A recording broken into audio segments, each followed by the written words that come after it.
Boycott all German goods. Britain's demand-own Brexit revenge plot as UK hit by new rules. Britons have demanded a boycott of all goods from Germany as the European Union powerhouse prepares to smash UK businesses with an end to VAT exemption for goods valued at less than €22, £19.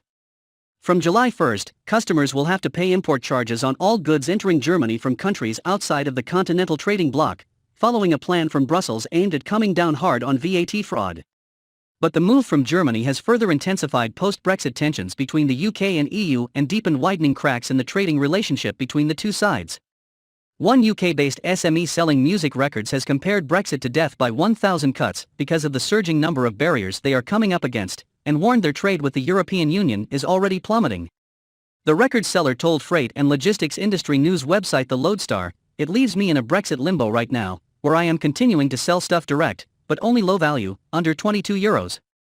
And it is now beginning to affect our sales, with the percentage of trade with the EU dropping from 25% to 17%. The aggressive move from Germany has sparked a furious reaction from Britons, who have demanded a boycott on the purchase of all goods being manufactured in the leading EU member state. One reader raged, "There is nothing unique about the products we buy from Germany. The simple answer is stop buying their stuff if they stop buying ours.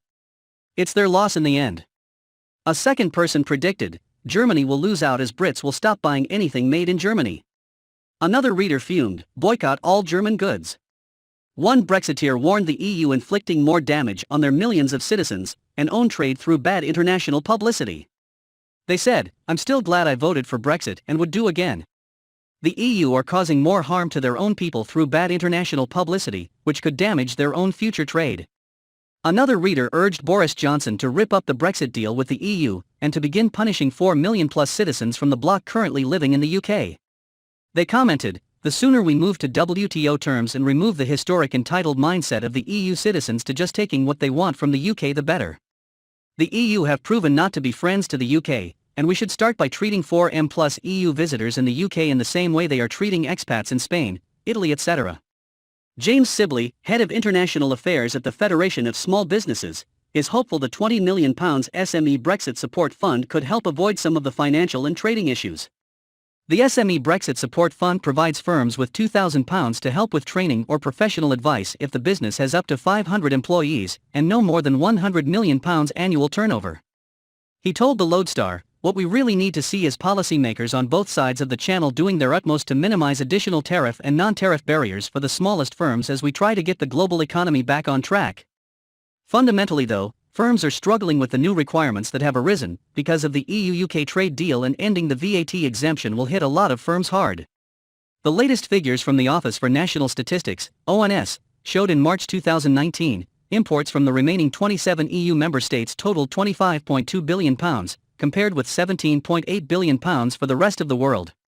But this year, EU imports have plummeted by nearly 30% to £18.9 billion, while non-EU imports increased slightly by 2.1% to £19.3 billion. This first time the latter has outstripped the former since records began. In a further blow for Brussels following Brexit, the figures, shared by Facts4EU, also reveals a huge year-on-year drop in the value of imports from the EU 27. During the first 3 months of 2019, more than half, 55.9%, of all good imported into the UK came from the bloc's 27 remaining member states. But that has started to dip since then, to 52.9% in the same period last year, and to 48.7% during the 3-month period in 2021.